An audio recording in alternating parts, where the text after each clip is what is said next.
Okay, so just to refresh what we have introduced in TDM. So by definition, TDM is a technique where we transmit several low bitrate message signals over single communication signals or channels, sorry, by dividing the time into slots, and each message signal or channel given different slot.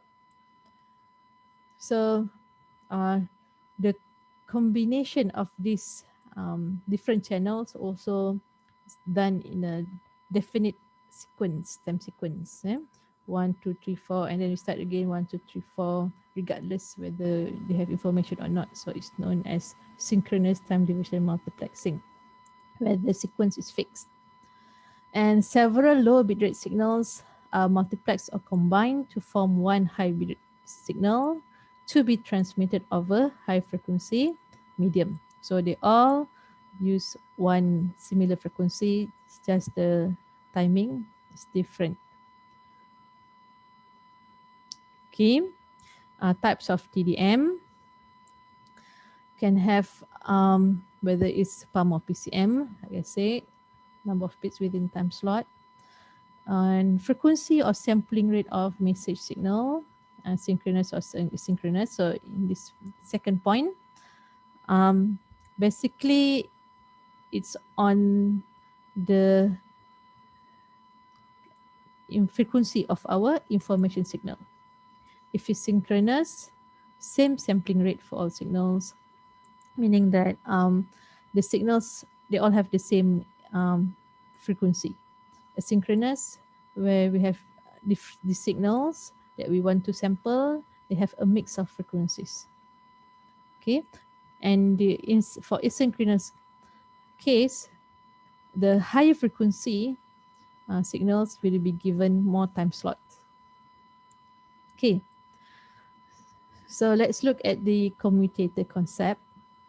So the sampling in TDM, the sampling of the many information sources into time slots done by commutator, and this is a device that will sequentially sample each input channel once per cycle. So it will take a narrow sample of each input, okay, and then it will, the samples will be put over T sampling period or frame period, and it will interleave the sequence of these different time slots. Okay, for a synchronous case where source bandwidth are different, larger bandwidth source will be sampled more than smaller bandwidth source. Okay, so let's look at the standard before we go on the design and calculation. Okay, for standard in terms of the TDM hierarchy, okay, as normal, we have two standards, US and the rest of the world. So we follow the European standards, CEPT. It uses E-line hierarchy. So for E-line, we have different stages from E1 to 3 up to EN. And for the basic E1, it carries 32 time slots or 32 channels. And 30 channels carries the information signals. In this case, our digitized voice signals. And 2 channels for synchronization and signaling. Okay, so we have in this frame, in this example, the time slot 0 for synchronization and 16 for signaling, and the frame period 125 microseconds. So the rest for voice channels. Okay. So in the standard, each channel is given 8 bits. So since one frame has 32 channels, then total number of bits for one frame is 256 bits. Okay. So given frame period is 125 microsecond. The bit period is 125 microsecond divided by 256. So the each bit, the period for each bit is 488 nanosecond. Okay. And bit rate, we just inverse our bit period, which is 2 megabit per second. Okay. So this 2 megabit per second is the bit rate for each E1 line in CEPT system. So to increase, okay, we have to multiplex from E1 to E2 and so on. Okay, I'll show you this one. So the E1, E2, E3, E4. So E1 takes 32 channels. Okay, and E2 will multiplex 4 E1, E3 multiplex 4 E2s, E4 multiplex 4 E3s, and so on. Okay.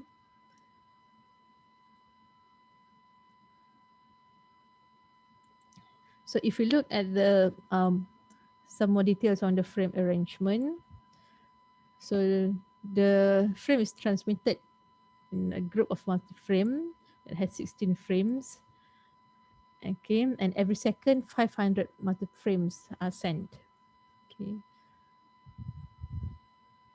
so if we look in terms of time slot within the frame, okay, so this is 16 frames within one multi-frame, and each frame's period is 125 microsecond, and each frame has 32 time slots. Okay, each time slot 3.9 microsecond. If we zoom inside each time slot, you can see there are 8 bits. Yeah, so each bit 488 nanosecond.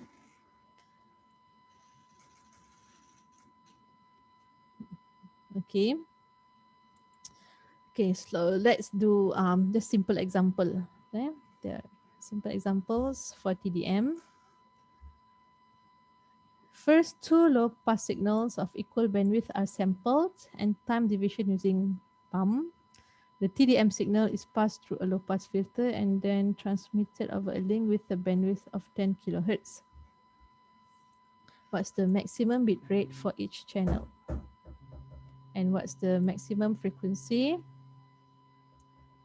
content allowed for each signal? So this is our Fmax.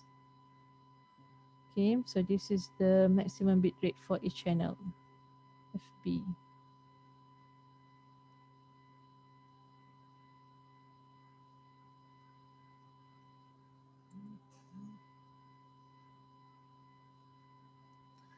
Okay, so we have two signals.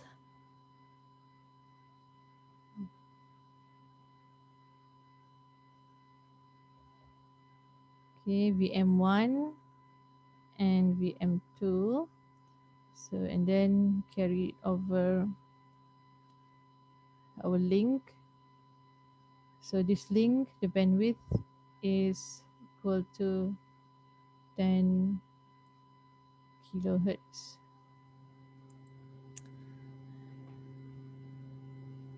Okay, so for the first one, we know the relationship between bitrate and also bandwidth, which is minimum bandwidth is equal to FB over 2. Okay. So, since the question also asks for maximum bit rate, so this is the equation that we follow. So bandwidth is given for the channel is 10 kilohertz over here. Sorry, the link here. So your FB is then equal to 10 times 2, 20 kilobit per second. And maximum frequency content allowable for each signal, Fmax. Okay. So it doesn't say about the number of bits for each sample, so we just assume 1 bit per sample. So what's the relationship between FB and bitrate and the Fmax. Okay. So it's of equal bandwidth. Yeah. The FB is 20 kilobit per second. Since we have two, so each bit rate for each is 10 kilobit per second, right? So F then equal to, this is for each channel.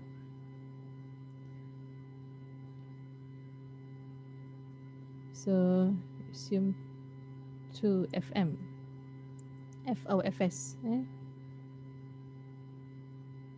Fs equal to Fn, which is 2 FM. So our FB is 10 kilobit per second equal to 2 Fmax. So maximum allowed frequency content, or basically the maximum information frequency is then 10 kilobit per second divided by 2. It's 5 kilohertz. Okay. So in this example, it's quite straightforward. Yeah. Only two signals and they're of equal bandwidth. So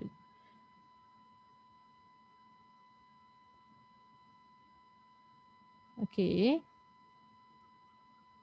let's look at the next example. By the way, I've shared with you tutorial for this multiplexing chapter. So please try the tutorial. Okay, let's look at the second example.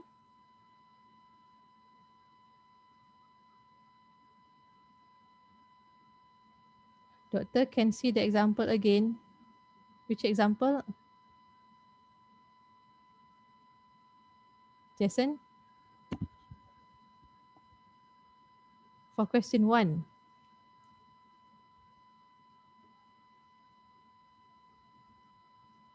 Okay. This one. So here, solution, this one is 10 kilobit per second. Here is 5 kilohertz.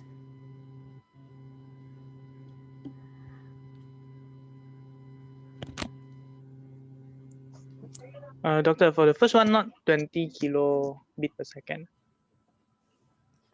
20 is for the link. Sorry? For the link. We have two, right? Uh-huh. Yeah. VM1, VM2. So this is will be given different time slot or different channel. So here, the link here, the bandwidth is equal to 10 kilohertz. FB is 20 kilobit per second, but this FB is at point here per link. Okay. For the link. What the question wants is for each channel. You know, because this link has two channels, right? Time slot 1, time slot 2, right? So we want for each channel. So that's why we divide 20 divided by 2. So each channel is 10 kilobit per second. Oh, so that means the bit rate divided by 2.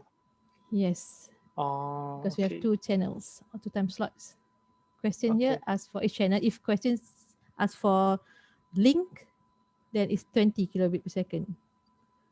So that's the tricky bit with TDM, because you have to understand at what point, you know, that the question wants.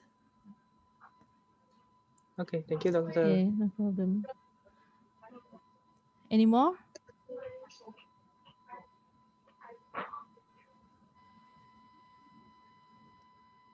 Okay, so let's look at the next example. Okay, we have 24 voice signals sampled uniformly and then time division multiplex. Sampling operation uses flat top samples with 1 microsecond duration. Another one channel is allocated for synchronization. Assuming sampling rate of 8 kilohertz, calculate the spacing between successive pulses of the multiplex signal. Okay, so here we have how many channels? All 24 channels for information. And then another one channel for synchronization. So in total, we have 25 channels. And then it says the sample is flat top with duration 1 microsecond. And then sampling rate is 8 kilohertz. Okay. What is the spacing between successive pulses of the multiplex signal? Okay. So basically, we have it, within the sampling period, we have one sample, and within 1 TS, for each interval of TS, we have one sample. But from this question, we know that um, the pulse does not use the whole sampling duration. It's only 1 microsecond. So what is the um, spacing between the pulses? You know, it's like, okay, we have from 0, and then we have TS, 2TS, and so on, right? So let's say this one, okay, and from the second channel, third channel, and so on. So this one is already given 1 microsecond. What is the spacing between the successive pulses? Can you try find it? Recording. Okay, so the solution is 4 microsecond. So we're given the frame period is 125 microsecond. Given here, the sampling rate here is 8,000 or 8,000 frames per second. So we have 25 channels. 125 divided by 25 is 5 microsecond. So this 5 microseconds is time for one slot. Okay. So since 1 microsecond is already allocated for the pulse itself, so the spacing between pulses is 4 microsecond. Okay. Let's look at the third example. Have three independent message signals, bandwidth 1 kilohertz, 1 kilohertz, and 2 kilohertz. And then transmitted using TDM scheme. Find the speed of commutator in frames per second if all the signals are sampled at its Nyquist rate and the minimum transmission bandwidth. Okay, so in this example, it's asynchronous since the message signals or the sources have different bandwidth. Before, just assume same, but in this, it's different. One, and another 2 kilohertz.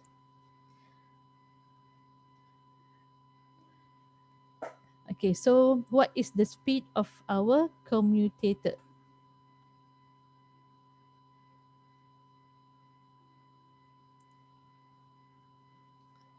Okay, if all the signals sampled at Nyquist rate.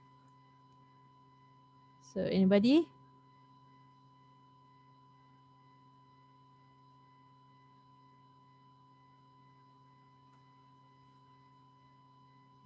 Okay, let me just okay explain.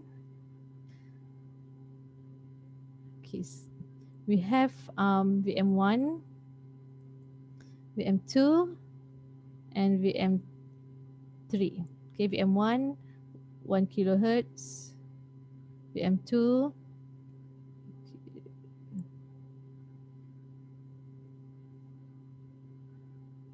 it's too small. Let me share.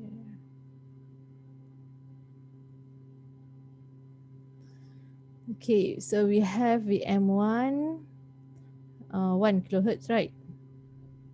VM2 also 1 kilohertz. and then VM3 equal to 2 kilohertz. So this is the original Fmax, yeah, of our information signals.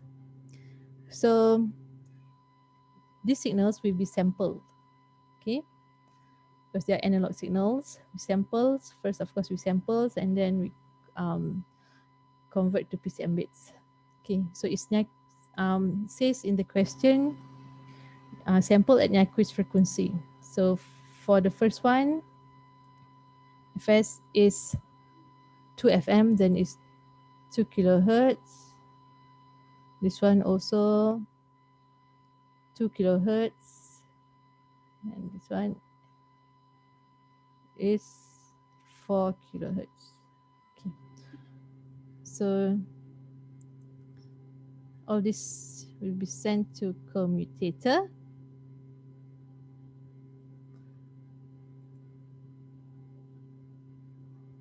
Okay, so here, since the last one, BM3 has double the bandwidth, the Fs, yeah, also doubles 4 kilohertz. Okay, let's solve the first part, which is the commutator speed.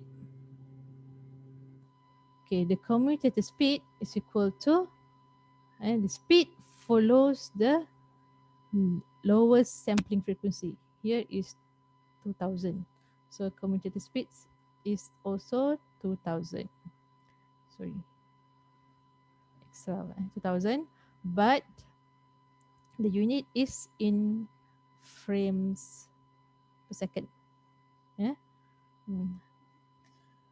Why I explain later also in uh, another examples. So this is our commutator speed, 2000 frames per second. And then we need to find what is the minimum bandwidth here at this link, right? Okay. To find the minimum bandwidth, we need to find the bit rate, right? FB over 2. So what's the bit rate over here? Yeah. So the speed here, yeah, is 2000 of our commutator is 2000 frames per second. And then how many samples that we have at one frame? We have 4 spots, 1, 2, 3, 4. This one is sampled twice. So it's 4 samples per second. And then question doesn't say how many bits. So we just assume 1 bit per sample. Oops.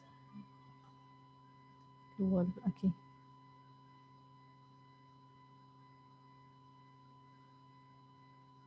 1 bits per sample. So in total we have 2000 times 4, 8000. 1, 2, 3, 4. All this together. So 8000. So this one 4 samples per frame. Okay, 2000 frames per second. And then times 4 samples per frame times 1 bit per sample. So we can cancel frame, frame, sample, sample. In total, we have 8000 bits per sec. Okay, so this is the bit rate at this point, which is 8000 8 kilobit per second. So we know here FB is equal to 8 kilobit per second. Okay, so bandwidth is then equal to 4 kilohertz.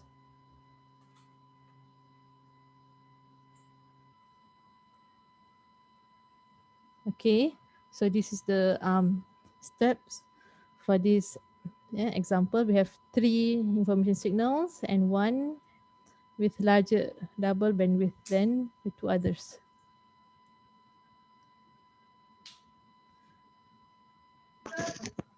A moment, Doctor, I want to copy first. Alright, okay. So when you're done, just let me know. I'll just Okay. pause recording. Okay, I'll stop this and continue. Oops, where is it? Where's my share screen? Okay. All right. So in this example, another example, it's related to the time slot arrangement in PCM TDM system. Okay. So in this standard, we have 32 channels, 32 for the voice and 2 for control channels. Each channel's rate is 64 kilobit per second and quantized to 256 levels. So if since the number of levels is 256, so our bits is equal to 8. Find the bit rate and the bit period. Okay, so the bit rate is and also the bit period. So the bit rate for each channel is already given 64 kilobit per second. Okay, for one frame, we just multiply 32 with 64, so it's around 2 megabit per second. So for bit period, we just inverse the bit rate, so we got around 488 microsecond. And then next, calculate the maximum audio frequency that can be transmitted. So we know since we have to find the maximum audio frequency, we need to go back at the bitrate per channel. Okay, so at each channel, the bitrate is equal to number of bits times sampling frequency. So in previous examples, not given, we assume 1, but in these examples, it's given 8. So our sampling frequency is 64 kilobit per second divided by 8, so it's 8 kilohertz. And we assume it's equal to Fn. Okay, our sampling frequency is equal to Fn, which is 2 FM. Then the maximum audio frequency is 4 kilohertz. Okay, so these are the kind of a calculation for TDM. Yeah? I hope it's not too difficult. It can be quite confusing, but you don't use any complicated equation. You need to understand, have good understanding. Okay, so this is our final example for for TDM. All right, this is more interesting. If you notice the differences between this one and the previous examples, okay, we have a mix of analog and digital signals, and they have different rates, the different information rates. For analog, the bandwidth 2 and 4 kilohertz. For digital, it's 7.2 kilobit per second. And then you have 4-bit A to D converter. Okay, so for a design question like this, normally it will be given quite large marks lah. Can be 8 up to 10. So if the question asks you to label the bit rate for each at different points, label all necessary information, can be up to 10 marks.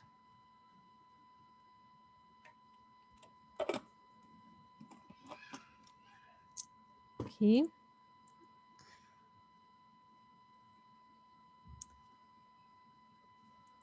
Let's see. Step by step, I'll show for this example.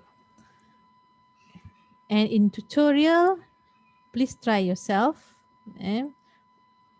using almost similar examples. So in similar questions, but you need to understand this one first. Okay. Okay, so let's go step by step. Step 1.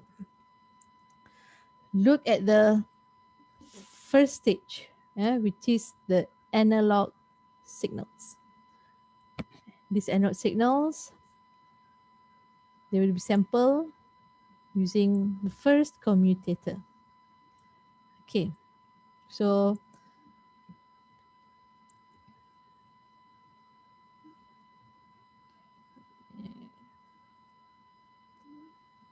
wait. Okay, so we have three signals. First, the FM is 2 kilohertz, right? 2 kilohertz. Second, 4 kilohertz, the FM. Third, 2 kilohertz. Okay, the sampling, so you need to sample. So the sampling, changing from analog to digital. So sampling, assume F Nyquist. So Fn is 2 FM. So the first Nyquist frequency is 2 times 2 kilohertz, so it's 4,000 samples per second. Okay, since it's sampling rate. So second, 8,000 samples per second. Third, 4,000 samples per second. Okay, so this is the sampling frequencies related to each analog signals. So with 4,000 samples per second, time for each time for one sample is 0.25 millisecond. Okay, second one comes faster. So sampling rate is larger, so it's 0.125 millisecond. Third, 0.25 millisecond. Okay, so let's see. If we look at timing.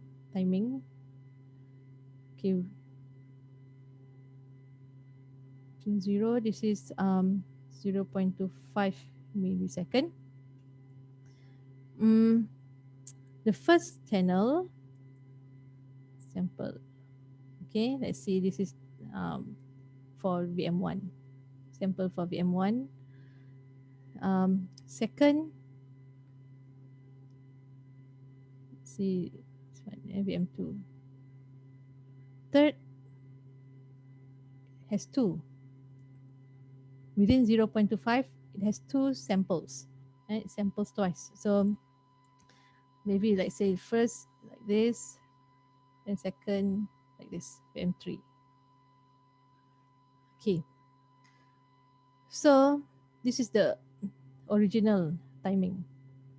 But commutator will take narrower sample for each channel or each input. Okay, so within this 0.25 millisecond, it will take narrower sample from the first, take the first, then go to the second, let's say, and then third. But for the second one, second one, since within 0.25 millisecond, it has two samples. That's why it has to be sampled twice. Yeah. So here it's given two ports and two input ports for the commutator to take the samples. Okay. So it's sampled twice, then the VM1 and VM2. Okay. Okay. So in the next after 0.25 millisecond, VM1 will come out with new samples. VM2 also. Okay, I think this is VM3. Sorry, this is VM3. This is VM2. VM2. Yeah.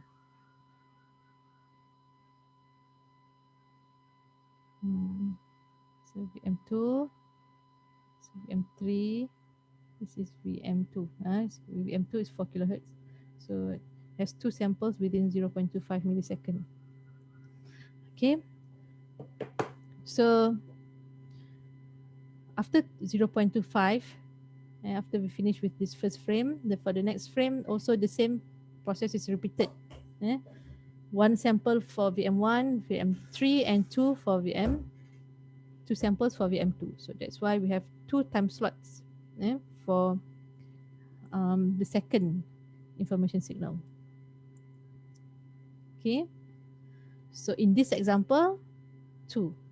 Okay, so the question can be different depending on the um, frequencies of your information signal, how large. So, okay. Doctor, sorry for interrupt. Uh, The in the y-axis, right? The left-hand side beside the 0.25 millisecond, what is that? yes. Here, the voltage. Uh, what's the value at the x-axis? X is timing.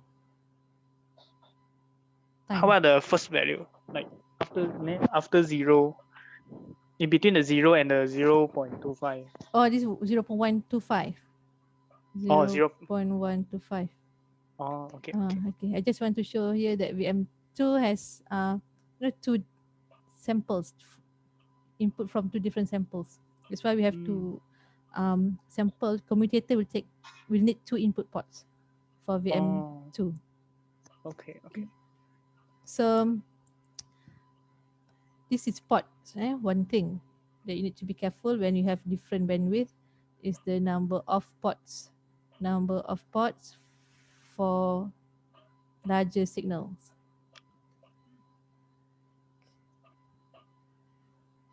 Okay, number of ports or of larger signal. So this one thing you need to be careful. Meaning that how many additional time slots for the larger signals. And then the commutator speed is also another thing. Okay, the speed will follow the lowest sampling frequency. Here, the lowest sampling frequency is how much? 4 kilohertz, right? Or 4,000 samples per second. So it's 4,000. So the commutator speed is 4,000 frames per second. It follows the value, but unit is in frames per second. Okay. So in terms of timing, it will follow the maximum time for one frame is 0.25 millisecond. So it follows not the lowest, the largest the largest sampling period. The largest sampling period is 0.25. So it will follow this one because we cannot follow the shorter one because then after 0.25, if we let's say it's with 0.125, after 0.125 it's still the same signal, you know. So that's why we need to follow the largest sampling period. The largest sampling period, which is the lowest sampling frequency. It's the same thing. Okay. So for you to easier to remember, just follow the commutator speed. Just follow the lowest sampling frequency, the lowest information signal sampling frequency. But the unit is in frames per second. So this is commutator speed. Okay. So any question on this part, on this slide?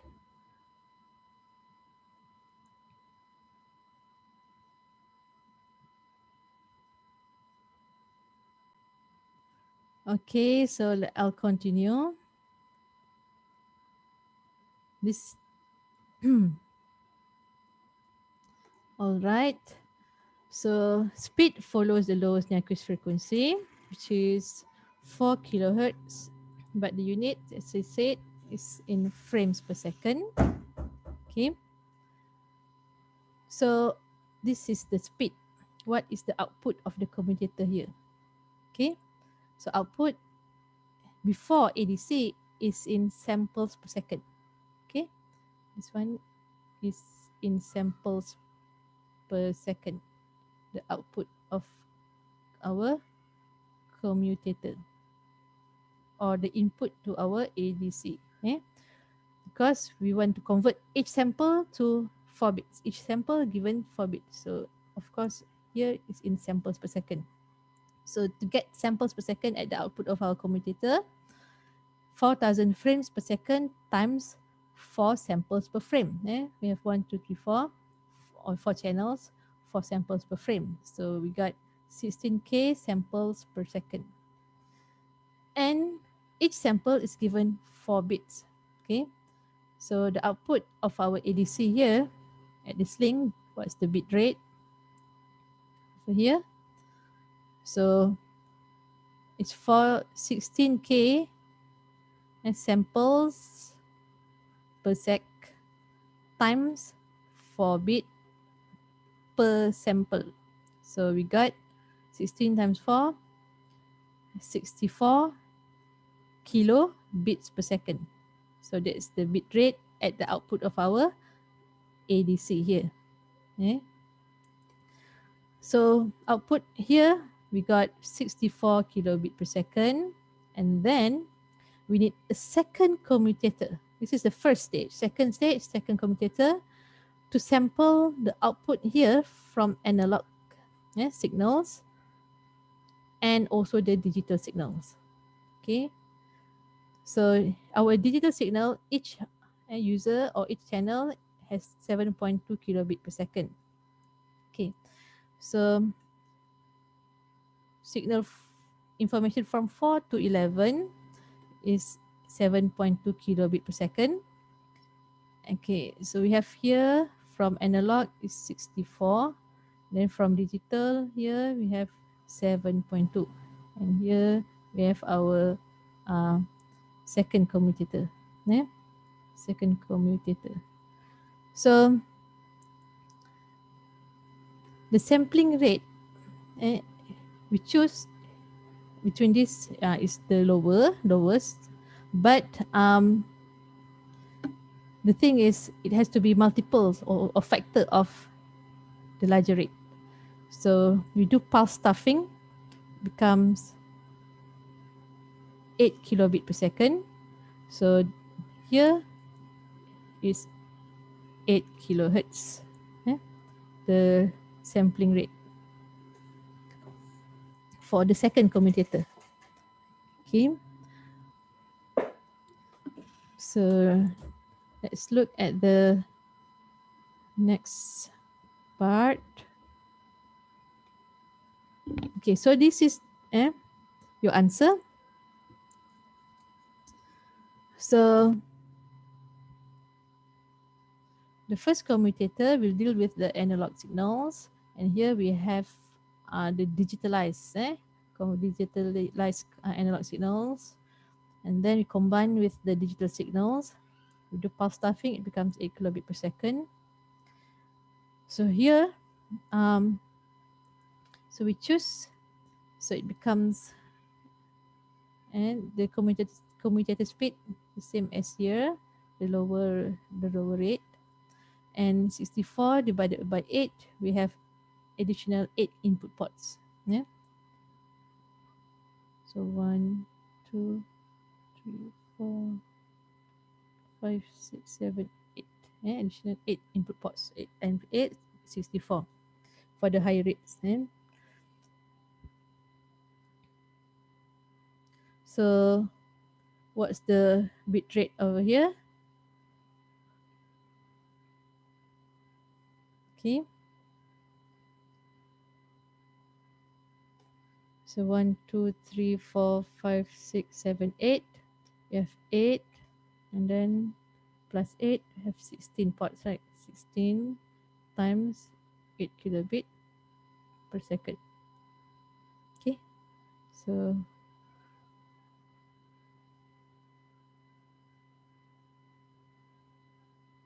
1 to 8, right? 1 to 8.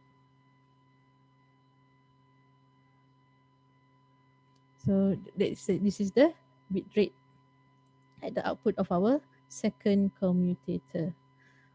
Okay, so you should be able to design this kind of solution for that kind of question. Okay, so with the end of this example, so I finished the slide for chapter this is chapter 6, right? For, on multiplexing. Okay, any question so far?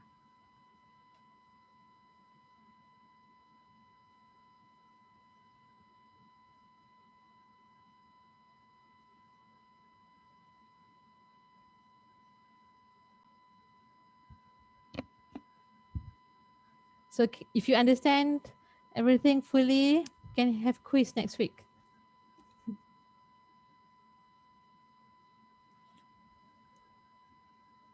Okay, so this is the solutions to the examples that I showed you.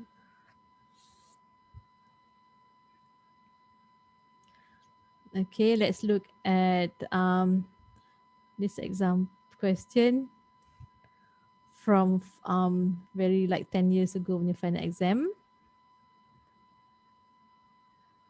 Okay,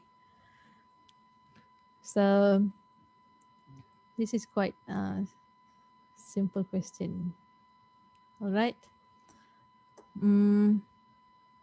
Okay, so in this example, you are given a technique of multiplexing 4 channels to form one hybrid signal to be transmitted over a transmission medium A, B, A, B, C, D.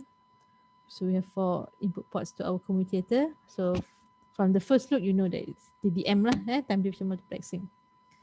So that's answered the first part, name the type, and sketch the transmitted bits in the transmission medium. Label the time slot, channel, and also the frame. Okay, so let's try the first frame. How many frames that we have? Okay, let's see how many channels that we have. 4. 4. Okay, how many frames?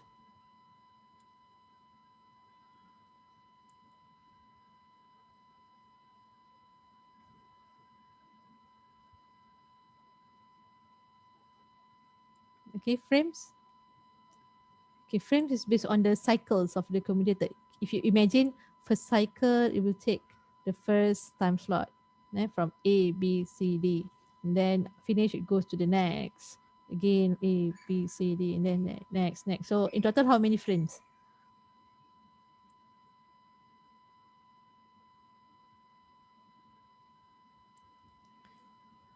Any guess?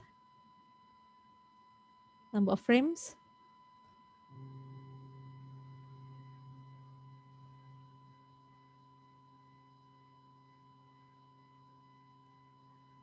Okay, let's look at the first frame. Okay, frame number 1. So we have channel A. So this is the first cycle, right? For frame number 1. Okay. A, and then B, after that C, and then D. Okay. So frame number 2,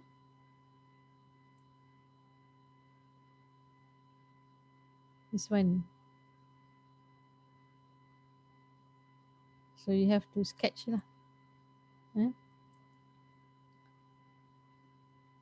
A, B, C, and D, and so on. So in total, we have 4 frames and also 4 channels. Okay, so the concept you have to understand. Okay, each cycle or each frame contains information from all the channels 1, 2, 3, 4, and then after that start again new cycle, new frame 1, 2, 3, 4, 1, 2, 3 after finishes. So in this question, we're given 4 cycles, so 4 frames.